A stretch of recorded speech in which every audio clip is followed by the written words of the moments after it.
વિદ્યાર્થી મિત્રો, આજે આપણે ધોરણ 9 તૃતીય ભાષા ચેપ્ટર નંબર છે 17 છબી ભીતરની એના વિશે પાર્ટ 1ની અંદર આપણે અભ્યાસ કરી ગયા છીએ. એમના લેખક છે અશ્વિન મહેતા.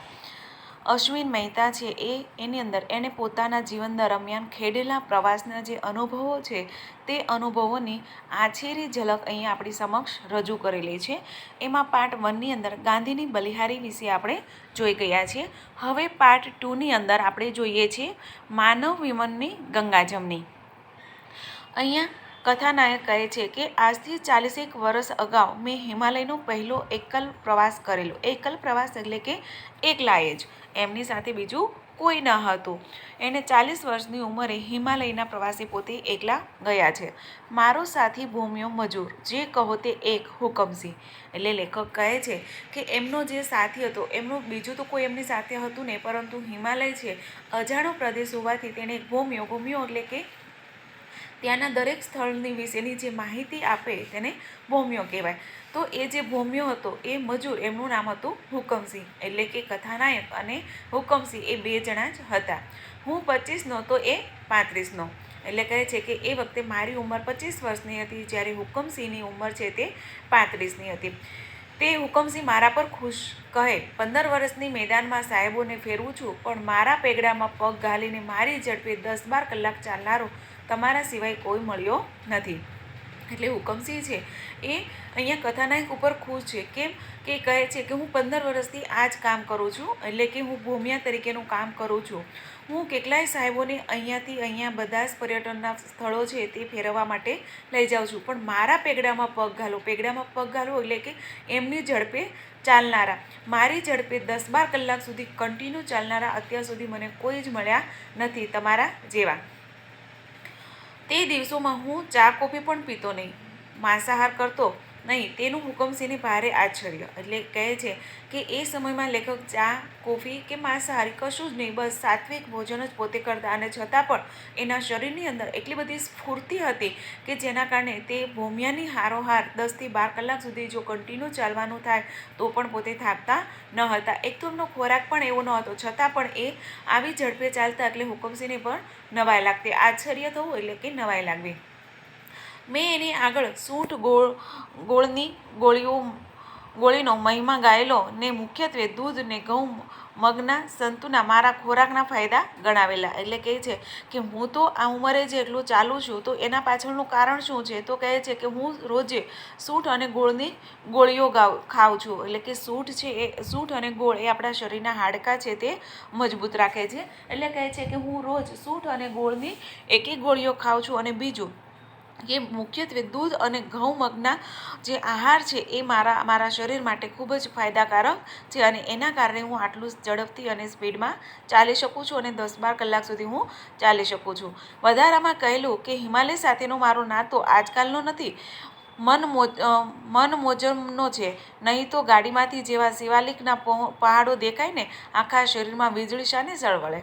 એટલે કહે છે એ જે હુકમસિંહ છે એ કહે છે કે હું આજકાલનો હિમાલય સાથે નથી, અને હિમાલયમાં આમે ઠંડી વધારે હોય, આપણું હાડ ગાળી નાખે એવી ઠંડી, અને એવી ઠંડીમાં આપણે એની સામે રક્ષણ કરવું એ થોડું કપરું કામ છે. છતાં પણ હુકમસિંહ કહે છે કે અહીંયા હિમાલય સાથેનો નાતો એટલે કે સંબંધ મારો આજકાલનો નથી, જન્મનો છે. એટલે કે હું જ્યારથી જન્મું છું ત્યારથી હું અહીંયા રહું છું, અને જ્યારથી હું ચાલતા શીખ્યો, હું સમજણો થયો અને કામ કરતા શીખ્યો, ત્યારથી તો હું આ ભૂમિયા તરીકેનું કામ કરું છું. નહીં ગાડીમાંથી જેવું શિવાલિકનો પહાડો દેખાય અને આખા શરીરમાં વીજળી સળવળે. એટલે કહે છે કે જેવી ગાડીમાંથી આમ શિવાલિક એટલે કે હિમાલય ઉપર જે શિવાલય દેખાય છે, અને આપણા શરીરની અંદર વીજળી એટલે કે આમ કંઈક કરી છૂટવાની, ઉપર જવાની એવી તમન્નાઓ સળવળે છે. રાજગૃહના લાલઘૂમ ખેતરોમાં થઈને મોડી સાંજે અમે પાના પહોંચ્યા. રાજગૃહ હોય ને એમના જે લાલ એકદમ બીટ કલર જેવા એમના ફૂલો આવે છે, અને લાલ ઘૂમ આખું ખેતર એટલું સરસ આમ મલમલ જેવું પથરાઈ ગયું હોય એવું લાગે. એટલે કથાનાયક કહે છે કે અમે એવા લાલ ઘૂમ ખેતરોમાંથી મોડી સાંજે જ્યાં એને પાના પહોંચવું હતું ત્યાં પહોંચી ગયા. ગોંધુલીનો સમય હતો. ગોંધુલી એટલે કે ગાયોને પાછું આવવાનો સમય, એટલે કે અંદાજે આપણે કહીએ તો સાંજના 5 વાગ્યાનો સમય. તે વાતાવરણ બેબીને હબ્બાથી ભર્યું હતું. ઘરની ખુલ્લી પરસાળમાં અમારા ધામા હતા. ધામા એટલે કે અમે ત્યાં રહ્યા હતા. ઘરની જે આગળની જે ઓસરી હોય એની અંદર અમે રહ્યા, એટલે કે અમે ત્યાં ધામા હતા. 15 વર્ષથી મેદાનમાં સાહેબોને ધામા હતા.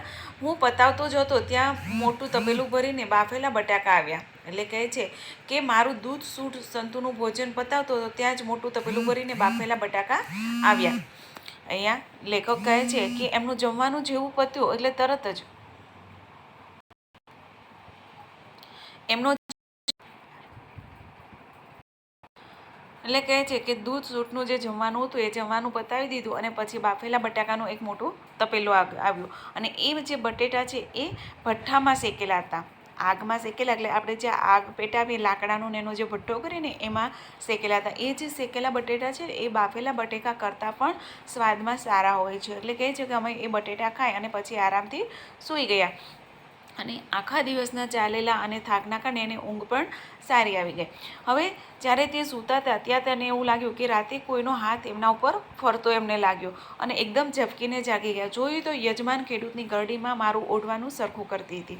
એટલે અહીંયા કથાના કહે છે કે પોતાને ગાઢ નિંદર આવી ગઈ છે અને પોતે સૂતા છે પણ એને એવું લાગે છે કે એમને કોઈક એમના ઉપર હાથ ફેરવી રહ્યું અને આમ એકદમ ચોંકી જાય છે અને જાગી જાય છે. જેવા જાગે છે તો જુએ છે કે પોતે જેમના ઘરે રોકાણા છે એ યજમાન એટલે કે જેમના ઘરે રોકાણા છે એમની જે વૃદ્ધ માં છે એ એમને સરખું ઓઢાડી રહી હતી. પછી ખબર પડી કે માજીને મારી બધી ચિંતા હતી. રાત્રે પણ 2-3 વાર નજર નાખી ગયેલા. અમે તો મોં સૂજનું થતા વેત નીકળી ગયા. પરંતુ એ જે માજી હતા એમને ચિંતા હતી કે શું કરે છે. લેખક કહે છે કે જેવું એમને ખબર પડી કે માજીને એમની ઉપર ખૂબ ચિંતા હતી કે રાતના જ્યારે પોતે સૂતા હતા ત્યારે 2-3 વખત માજી આવીને જોઈ પણ ગયા હતા. નજર નાખી જવે એટલે કે જોઈ ગયા હતા કે આરામથી તો સૂતા છે ને એમ. અમે તો મોં સૂજણું થતા વેત જ નીકળી ગયા. મોં સૂજણું તો એટલે કે વહેલી સવારે અમે તો ત્યાંથી નીકળી ગયા. માંડ અડધો ફલાંગ ચાલ્યા હોઈશું ત્યાં એક માણસ અમને પાછો બોલાવી ગયો. એટલે કથાનાયક કહે છે કે માંડ અમે થોડાક આગળ ચાલ્યા છું ત્યાં જ કોઈક એક માણસ અમને બોલાવવા આવ્યો. આવી ગયો. માજી શિરામણ કરવામાં રોકાયેલા હતા એટલે વિદાય નહોતી આપી શક્યા. શિરામણ આપણે સવારનું જે નાસ્તો હોય ને બ્રેકફાસ્ટ કહીએ, પણ તળપદી ભાષા અને સૌરાષ્ટ્રની ભાષાની અંદર જે સવારનો નાસ્તો હોય તેને શિરામણ કહેવાય. એટલે માજી સવારનો નાસ્તો એટલે કે શિરામણ કરી રહ્યા હતા એટલે મહેમાન જતા હતા તો એમને વિદાય આપી શક્યા ન હતા. સૌપ્રથમ તેમણે મારા બધા જ ખિસ્સા જરદા રોટથી ઠસોઠસ ભરી દીધા. પછી કપાળે ચાંદલો કર્યો, ચોખા ચોડ્યા અને લમણે ટાચકા ફોડીને મારા ઓવારણા લીધા. વધારામાં હુકમસિંહને કહ્યું કે રાતે પેલી ગુફામાં મારું ધ્યાન રાખે, કોઈ દાઢિયાને મારી પડખી સુવાડે, ગરમીની ગરમી રહે ને મામો એટલે કે દીપડા લવારા લેવા આવે તો મને હેરાન ન કરે. અને પછી એમની સાથે જે હુકમસિંહ હતા એમને કહે છે, પહેલાં તો માજીએ એમના ઓવારણા એટલે આપણે જે 2 હાથે જે દુખણા લઈએ એવી રીતે એમણે દુખણા લીધા.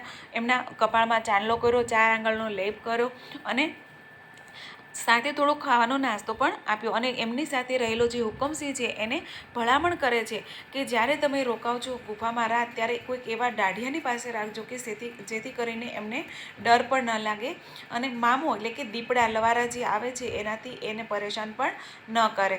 રાતે પહેલાં વરસાદ પડ્યો અને પછી બરફ, પણ માજીની કૃપાથી રાત સરસ ગઈ.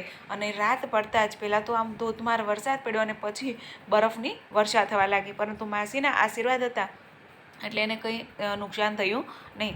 સવારે 1000 ફૂટનું ચઢાણ ચડી કુંવારી પહોંચી ગયા ને નિરભ્ર આકાશમાં ધરાઈને બરાફાનો જોયા. પણ અરે, આટલા વર્ષે આ લખતા કાગળ પર પાણી જેવું શું ઝળકવા માંડ્યું. એટલે કથાના કહે છે કે પછી તો પોતે જેટલી ઊંચાઈ